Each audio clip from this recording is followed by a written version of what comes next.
Hello friends, நான் அஸ்வின் பாபு. நேற்று வீடியோவில் புத்தர்னா யார், அவர் என்ன சொல்லியிருக்காரு, புத்திசம் எப்படி பயங்கரமாக பரவுச்சு, புத்திசம் எப்போ ஸ்டார்ட் ஆச்சு, இந்த மாதிரியான புத்தர் பற்றின முழு இன்ஃபர்மேஷன் ஃபுல்லாக க்ளீன் அண்ட் கிளியராக லாஸ்ட் வீடியோவில் சொல்லியிருப்பேன். அந்த வீடியோவோட கண்டினியூவேஷன் தான் இந்த வீடியோ. இந்த வீடியோவில் என்ன பார்க்க போகிறோம் அப்படின்னு பார்த்தீங்கன்னா, புத்தர் சொன்ன அந்த 8 வழிகள். இந்த 8 வழியை ஃபாலோ பண்ணோம் அப்படின்னா நம்மளுடைய லைஃப்பில் எந்த ஒரு சஃபரிங்குமே வராது அப்படின்னு சொல்லிட்டு புத்தர் சொன்னதை நான் உங்களுக்கு இன்றைக்கி சொல்ல போகிறேன். பட் அந்த வீடியோவை பார்த்துட்டு இந்த வீடியோ பார்த்தீங்கன்னா உங்களுக்கு ஒரு கிளாரிட்டி கிடைக்கும். ஸோ எதையும் டைம் வேஸ்ட் பண்ணாமல் டேரெக்டாக வீடியோக்குள்ளே போயிடலாம். பட் அதுக்கு முன்னாடி இந்த மாதிரியான ரெகுலர் வீடியோஸ் நீங்கள் பார்க்கணுன்னு ஆசைப்பட்டீங்கன்னா சப்ஸ்கிரைப் பண்ணிட்டு சப்போர்ட் பண்ணுங்கள். டெய்லி ஒரு வீடியோ போஸ்ட் பண்ணுவேன். இன்றைக்கான வீடியோ அந்த 8 வழிகள் என்னென்னு பார்த்துடலாம். ஃபஸ்ட் திங், ஸோ புத்தர் ஃபஸ்ட்டு என்ன சொல்லியிருக்காரு அப்படின்னு பார்த்தீங்கன்னா, ரைட் வியூ. ஓகேங்களா, சரியான பார்வை. ஒரு விஷயத்தை பார்க்கும்போதும் சரி, ஒருத்தங்கள்கிட்ட பேசும்போதும் சரி, அதை எப்படி அணுகணும் அப்படின்னு சொல்லிட்டு நம்ம ஃபஸ்ட்டு நிதானமாக நின்று யோசிக்கணும். ரைட் வியூ இருக்கணும். தப்பாகவே பார்க்கக்கூடாது. ஒரு விஷயம் நடக்குது அப்படின்னா அது சரியான முறையில் எடுத்துக்கணும். ஓகேங்களா, அதுதான் ஃபஸ்ட்டு சொல்லியிருக்காரு. ரைட் வியூ இருக்கணும். அப்புறம் வந்து பார்த்திங்கன்னா ரைட் இன்டென்ஷன், சரியான எண்ணங்கள். ஒரு விஷயத்தை நம்ம செய்கிறோம் அப்படின்னா அது ஒரு நல்ல எண்ணத்தில் மட்டும்தான் செய்யணும். ஒரு தப்பான எண்ணம், ஏன்னா நம்ம மனசுக்கு தெரியும் எது சரி எது தவறுன்னு. அப்படி தெரியும் போது தெரிஞ்சே நம்ம தப்பான விஷயத்தை செய்யக்கூடாதுன்னு சொல்ல வர்றாரு. அதுதான் வந்து பார்த்திங்கன்னா ரைட் இன்டென்ஷன். அதுக்கப்புறம் மூணாவது வந்து பார்த்திங்கன்னா ரைட் ஸ்பீச். ரைட் ஸ்பீச் இந்த சென்ஸ், நீங்கள் வந்து ஒரு நம்மளுடைய சொற்கள், நம்ம வாயிலிருந்து வர சொற்கள் மற்றவங்கள காயப்படுத்துகிற மாதிரி இருக்கக்கூடாது. ஓகேங்களா, அவங்கள வந்து துன்புறுத்துகிற மாதிரி இருக்கக்கூடாது. அவங்க ஹர்ட் ஆகிற மாதிரி நம்ம எந்த ஒரு வேர்ட்ஸுமே நம்ம யூஸ் பண்ணக்கூடாது. பெட்டர் பேசாமல் இருக்கிறதே கரெக்டு. ஓகேங்களா, அதை தான் அவர் சொல்ல வர்றாரு. தேவையில்லாமல் பேசக்கூடாது. அப்படியே பேசினாலும் அது இன்னொருத்தவங்களுக்கு ஹர்ட் ஆகக்கூடாது. நீங்கள் யூஸ் பண்ணுற மொழிகளாக இருந்தாலும் சரி, வார்த்தைகளாக இருந்தாலும் சரி, ஸோ அவங்கள்ட்ட அவங்க நீங்கள் சொல்கிறது அவங்க எந்த வகையிலும் ஹர்ட் ஆகிடக்கூடாது. ஓகேங்களா, இதுதான் வந்து பார்த்திங்கன்னா ரைட் ஸ்பீச். நாலாவது விஷயம் என்ன சொல்கிறாருன்னு பார்த்தீங்கன்னா ரைட் ஆக்ஷன், சரியான செயல். நமக்கு தெரிஞ்சு ஒரு தப்பான விஷயம் செய்யக்கூடாது. இது எல்லாமே வந்து பார்த்திங்கன்னா அவர் சொல்ல வருது, மற்றவங்களுக்கு ஹர்ட் ஆகக்கூடாது, நமக்குமே ஹர்ட் ஆகக்கூடாது. ஓகேங்களா, இதுதான் நம்ம ஒரு செயல் செய்கிறோம், ஒருத்தங்களுக்கு ஹெல்ப் பண்ணுற மாதிரி இருந்தாலும் சரி, ஒருத்தங்களுக்கு ஹெல்ப் பண்ணுறோம் அப்படின்னு சொல்லிட்டு இன்னொருத்தங்களை காயப்படுத்தக்கூடாது. ஓகேங்களா, ஸோ இதை தான் சொல்ல வர்றாரு. நீங்கள் செய்கிற செயல் சரியான செயலாக இருக்கணும், தவறான செயல்களாக இருந்துடவே கூடாது. அதுக்கப்புறம் வந்து பார்த்திங்கன்னா அஞ்சாவது விஷயம் ரைட் எஃபர்ட். ஒரு செயல் செய்யும்போது முழுமையான எஃபர்ட் போட்டு செய்யணும். உங்கள் லைஃப்பில் எந்த ஒரு ப்ராப்ளம் வந்தாலும், எந்த ஒரு சுச்சுவேஷன் வந்தாலுமே நீங்கள் செய்கிற வேலையை முழுமையான உங்களால் எவ்வளோ முடியுமோ அந்த எஃபெக்ட் போடணும்.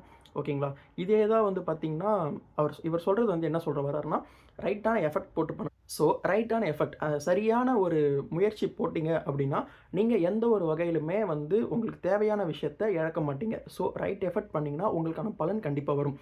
இதே தான் வந்து அப்படியே பேரலாக நீங்கள் பகவத்கீதை எடுத்து பார்த்துக்கோங்களேன். கிருஷ்ணர் சொல்கிறதும் அதே தான். கிருஷ்ணர் அந்த பகவத்கீதையில் என்ன சொல்வார், நீங்கள் என்ன சொல்லுவாங்கன்னா, உங்கள் கடமையை செய், பலனை எதிர்பாராதே.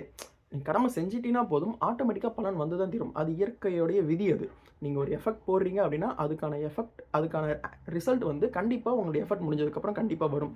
அதை தான் வந்து சொல்ல வராங்க. ஓகேங்களா, நெக்ஸ்ட்டு அப்புறம் வந்து பார்த்திங்கன்னா இன்னொன்று சொல்ல வர்றது என்ன சொல்கிறாங்கன்னா, இது வந்து சரியான வாழ்க்கை, ரைட் லைவ்ஹுட். ஓகேங்களா, உங்களுடைய வாழ்க்கை முறை, அந்த சரியான வாழ்க்கை முறை வந்து நீங்கள் அமைக்கணும். ஸோ சரியான வாழ்வாதாரத்தை நீங்கள் தான் அமைச்சிக்கணும். ஸோ ஓகேங்களா, சரியான வாழ்வாதாரம் இந்த சென்ஸ், நம்மளுடைய வாழ்வாதாரம் ஆசைப்படக்கூடாது. நிறைய ஆசைப்பட்டோம்னா நமக்கு ஆட்டோமேட்டிக்காக கஷ்டங்கள் வர சேரும். ஓகேங்களா, இதை தான் வந்து இவர் சொல்ல வர்றாரு. ஸோ வாழ்வாதாரத்தை முடிஞ்ச அளவுக்கு கம்மி பண்ணிக்கணும். தேவையில்லாத ஒரு பொருள், ஃபார் எக்ஸாம்பிள் சாப்பாட்டிலேருந்து ஆரம்பித்து, உடைமைகள்லேருந்து ஆரம்பித்து, நமக்கு தேவையான வீடா, காரா, பஸ்ஸா, எதுவாக இருந்தாலும் தேவைக்கு மீறி பண்ணும்போது நமக்கான எஃபெக்ட் அதிகமாக போட வேணும். எஃபெக்ட் அதிகமாக போட்டிங்கன்னா உங்களுக்கு அந்த டயர்ட்னஸ் கிடைக்கும். அப்படியே இருந்து இன்னொருத்தங்களுக்கு அது கிடைக்காம போகிறதுக்கு வாய்ப்பு இருக்குது. ஒரு ஃபார் எக்ஸாம்பிள் உங்களால் ஒரு பார்சல் ஆஃப் பிரியாணி சாப்பிட முடியுதுன்னு வச்சுக்கோங்க. எனக்கு ரொம்ப பிடிக்குதுன்னு 2 வாங்கிட்டு வந்துட்டீங்க, 1.5 சாப்பிட்டீங்கன்னு வச்சுக்கோங்க. மீதி இருக்க அந்த half portion of biryani waste. அது இன்னொருத்தனுக்கு போக வேண்டியது. அதை வந்து வேஸ்ட் பண்ணாதீங்க. அந்த ஒரு வாழ்வாதாரத்தை நான் ஜஸ்ட் அது எக்ஸாம்பிள் தான் சொன்னேன்.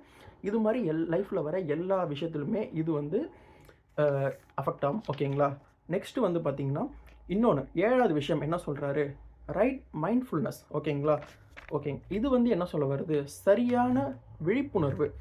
ஒரு ப்ராப்ளம் வருது, ஒரு நல்லது செய்ய போகிறோம், ஒரு கெட்டது நடக்குது, அப்படி எதுவாக இருந்தாலும் சரி, நம்ம வந்து கொஞ்சம் பொறுமையாக இருந்து விழிப்புணர்வாக இருக்கணும். 1க்கு 2 வாட்டி திங்க் பண்ணணும் அப்படின்றத இவர் இதில் சொல்ல வர்றாரு. நெக்ஸ்ட்டு 8வது திங், இதுதான் லாஸ்ட்டாக சொல்கிறது, ரைட் கான்சன்ட்ரேஷன். ஓகேங்களா, அந்த சரியான மன ஒருமைப்பாடுன்னு சொல்லுவோம். ஓகேங்களா, ஒரு விஷயத்தை செய்கிறோம் அப்படின்னா ப்ராப்பராக அதை ஃபோக்கஸ்டாக செய்யணும். ஓகேங்களா, அதுக்கு தான் அவர் சொல்ல வருது என்னென்னா, என்னதான் பண்ணாலும் டெய்லி வந்து அந்த மெடிடேஷன் பண்ணும்போது என்ன ஆகுதுன்னு பார்த்தீங்கன்னா, நம்ம மத்தத விட்டுட்டு மைண்ட் ஒருநிலைப்படுத்தும்போது நமக்கு அந்த மைண்ட் வந்து அலைப்பாயாது. மத்த விஷயத்த நம்ம எப்பவுமே பார்த்துக்கோங்க. சிம்பிளான எக்ஸாம்பிள். ஒரு இதுக்கு போறோம். நம்ம ஒரே டைம்ல 2 ட்ரெயின் ஏறி போ முடியுமா? முடியாது. எதையோ ஒரு கேட்ச் பண்ண போறோம். ஃபார் எக்ஸாம்பிள் எல்லாருக்கும் தெரிஞ்ச ஒரு எக்ஸாம்பிளே சொல்றேனே. ஒரு இடத்துல 2 முயல், 3 முயல் இருக்கு. 3 முயலும் பிடிக்க ட்ரை பண்ணோம் அப்படின்னா, 3 ஒரு ஒரு பக்கம் ஓடும். 1 கூட பிடிக்க முடியாது. ஆனா 1 கான்சன்ட்ரேட் பண்ணி போனீங்க அப்படின்னா, 2 போனாலும் உங்களுக்கு 1 கிடைச்சிரும். ஸோ சிம்பிளான இதுதான். ஃபோக்கஸ்டா இருக்கணும். உங்களோட வேலையில நீங்க ஃபோக்கஸ்டா இருக்கணும். ஸோ இதுதான் இந்த 8 விஷயம் தான் புத்தர் சொன்னது. இத தான் வந்து மோர் தென் 500 மில்லியன்ஸ் ஆஃப் பீப்பிள் இத ஃபாலோ பண்ணி அந்த புத்திசம்ன்ற ரிலிஜியன்குள்ள அடாப்ட் பண்ணி கொண்டு போய்க்கிட்டு இருக்காங்க. ஸோ இந்த 8 விஷயத்த ஃபாலோ பண்ணி தான் இவங்கலாம் வந்துட்டு இருக்காங்க. சரி, ஓகே. இதெல்லாம் தான் புத்தர் சொன்னது. நான் உங்கள்ட்ட சொல்லிட்டேன். பட் அதுக்கு அப்புறம் இப்போ அப்பார்ட் ஃப்ரம் திஸ் டாபிக்னு வந்துருவோம். ஓகேங்களா? இந்த டாபிக்லேருந்து கொஞ்சம் வெளில வருவோம். இந்த புத்திசத்தை எல்லாரும் ஃபாலோ பண்ணுறாங்களா? அப்படின்னு பார்த்தீங்கன்னா, எனக்கு தெரிஞ்ச ஒரு சிம்பிள் எக்ஸாம்பிள். இவர் சொல்ல வர்றது என்னது? பீஸ்ஃபுல். யாரையும் ஹர்ட் பண்ணக்கூடாது. அப்படி இருந்தீங்கன்னா, நீங்க சூப்பரா வந்துருவீங்க. இது வீட்டுக்கும் சரி, நாட்டுக்கும் சரி, தனி மனிதனுக்கும் சரி. இதுதான் வந்து ஒரு செட் ஆஃப் ரூல்ஸ் புத்திசம் சொல்றது. புத்திசம் ஃபாலோ பண்ற ஒரு பல கண்ட்ரீஸ் இத ஃபாலோ பண்றாங்களான்னு கேட்டா, மிகப்பெரிய கொஸ்டின் மார்க். அதுக்கு ரியல் எக்ஸாம்பிள் நம்ம எல்லாருக்கும் தெரிஞ்ச மாரி ஸ்ரீலங்கா. ஸ்ரீலங்கா ஒரு புத்திஸ்ட் பேஸ் பண்ண ஒரு கண்ட்ரி. புத்திசம் மட்டும் கிடையாது. மோர் தென் 70% ஆஃப் பீப்பிள் வந்து புத்திசத்தை ஃபாலோ பண்ணிக்கிட்டு இருக்காங்க. அவங்க பண்ண மிக தவறான விஷயங்கள், இன்னொரு நாட்டை டிபெண்ட் பண்ணியிருக்கிறது, அந்த நாட்டில் இருக்க மக்களை அவங்களே கொல்றது, மிகப்பெரிய போராட்டங்கள் செய்கிறது. எக்ஸாம்பிள் 2009 ஈழம் படுகொலை. எந்த அளவுக்கு ஒரு கொடூரமான விஷயம் செஞ்சுருந்தாங்கன்னு நம்ம எல்லாருக்கும் தெரியும். ஸோ புத்திசத்தை ஃபாலோ பண்ணுற அவங்க எந்த அளவுக்கு அந்த தமிழ் மக்கள் மேலே, ஸ்ரீலங்கன் தமிழ் மக்கள் மேலே ஒரு தாக்கத்தை ஏற்படுத்துச்சு, எந்த அளவுக்கு ஒரு கொடூரமான செயலை செஞ்சாங்க நம்ம எல்லாருக்கும் தெரியும். பட் புத்தர் சொன்னது ஒரு ஃபாலோ பண்ணியிருந்தாங்கன்னா அவங்களுக்கு அந்த நிலைமை இப்போ வந்திருக்குமா? கண்டிப்பாக வந்திருக்காது. என்ன நிலைமை? நமக்கே தெரியும். அங்கே மிகப்பெரிய கிரைசிஸ் போய்கிட்டு இருக்கு. கவர்மெண்ட் ஃபால் ஆயிடுச்சு. ஃபுட் கிரைசிஸ்லேருந்து, டிரான்ஸ்போர்ட் கிரைசிஸ்லேருந்து எல்லா கிரைசிஸுமே அங்கே இப்போ போய்கிட்டு இருக்கு. இப்போ வரைக்கும் போய்கிட்டு இருக்கு. இப்போ வரைக்குமே இன்னொரு கண்ட்ரியை டிபெண்ட் பண்ணி தான் இருக்காங்க. சைனாவை டிபெண்ட் பண்ணி தான் இருக்காங்க. சைனாவுக்கு அவங்க மிகப்பெரிய கடனாளி. ஓகேங்களா? ஸோ நம்ம ஒழுங்கா இந்தியாவில் எல்லாம் ஓகேவான்னு கேட்டால், இந்தியாவிலையும் சில ப்ராப்ளம்ஸ் இருக்குது. இந்த புத்திசத்தை பற்றி பேசும்போது நான் இதை பற்றி பேசியிருக்கேன். ஸோ நான் என்ன சொல்ல வரேன் அப்படின்னா, இப்போ இருக்க மக்கள் எல்லாருமே இந்த கொள்கை குன்றுகளாக இருந்தாலுமே ஃபாலோ பண்ணுறது ஜஸ்ட் ஃபார் நேம்ஸுக்கு மட்டும்தான்.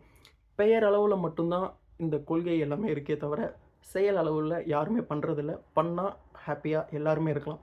இதுதான் இந்த வீடியோவில் நான் இதை தான் சொல்லணும்னு ஆசைப்பட்டேன், சொல்லிட்டேன். உங்களுக்கு பிடிச்சது பிடிக்காதது கமெண்ட் பண்ணுங்கள். பிடிச்சிருந்தால் லைக் பண்ணுங்கள், ஷேர் பண்ணுங்கள், சப்ஸ்கிரைப் பண்ணுங்கள். டெய்லி ஒரு வீடியோ பார்ப்போம். தேங்க்யூ. நெக்ஸ்ட் வீடியோவில் பார்ப்போம். தேங்க்யூ. பாய்.